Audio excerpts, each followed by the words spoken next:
Welcome back to Sports Life NYC. I'm Michelle Beadle, and I don't know if you knew this, but May is Bicycle Month here in New York.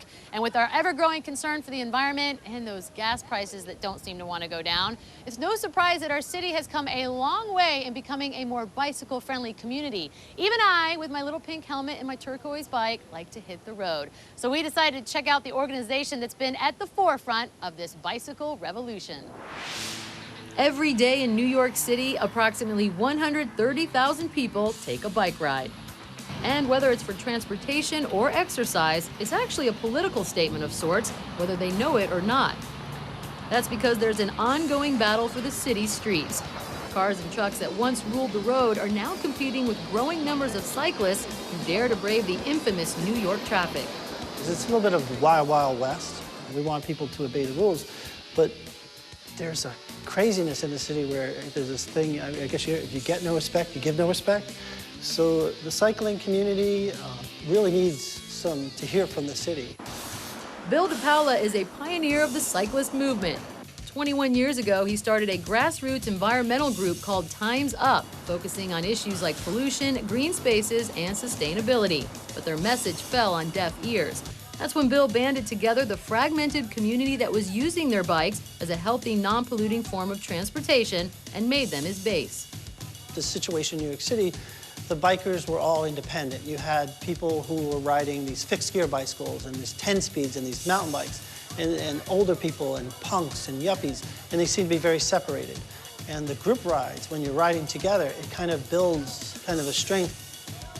Group rides quickly gained popularity. Time's Up continued to stage rides that were fun, charitable, and often political. We have a right to be on the streets just like anybody else. They also helped to stage what is probably the most famous group ride in the world, Critical Mass. Critical Mass is really just a name. I mean, it's a group bike ride, but this particular ride has a name. The concept started in San Francisco. And the concept is there are really no leaders, no rules pretty much, but you should work together as a community. It usually happens the last Friday of every month, whatever city you're in, all over the world. There's really no route, there's really no leaders. People just work together and ride together. That may sound like harmless fun, but in 2005, the New York Police Department started to aggressively crack down on what they saw as a politically based march that blocked traffic without the necessary parade permits. They also saw Time's Up as a lead instigator. We're not the leaders, we're not the organizers. Up and down, I've been in the court system. They say, like, I'm the one in charge of it. It's crazy, ridiculous. We are just a small group, a nonprofit group that believes in promoting non-polluting transportation. After winning several court battles, it looks as though Time's Up may have won over the city. The NYPD backed off of the group rides, and the current administration seems to have embraced some Time's Up philosophies. We see a lot of changes. We see the mayor talking about congestion pricing, even trying to implement it to reduce the amount of cars in the city.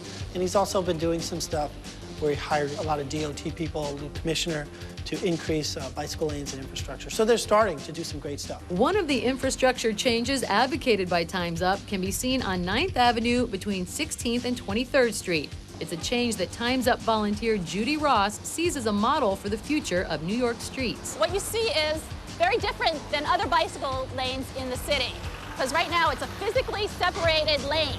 This is the way it is in other European cities like Amsterdam and Copenhagen. They have a clear separation of where bikes ride and where the cars are.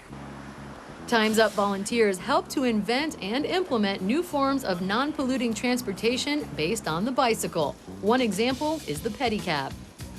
Pedicabbing is a kind of safe, clean alternative to the noise and the pollution that is accumulated by the cars passing by. I mean, I live in Hell's Kitchen, and I definitely can tell you that if there were about 1,000 less cars on the street, I'd be a happy person. And that's who Bill DIPAOLA ultimately sees winning the battle for New York City streets.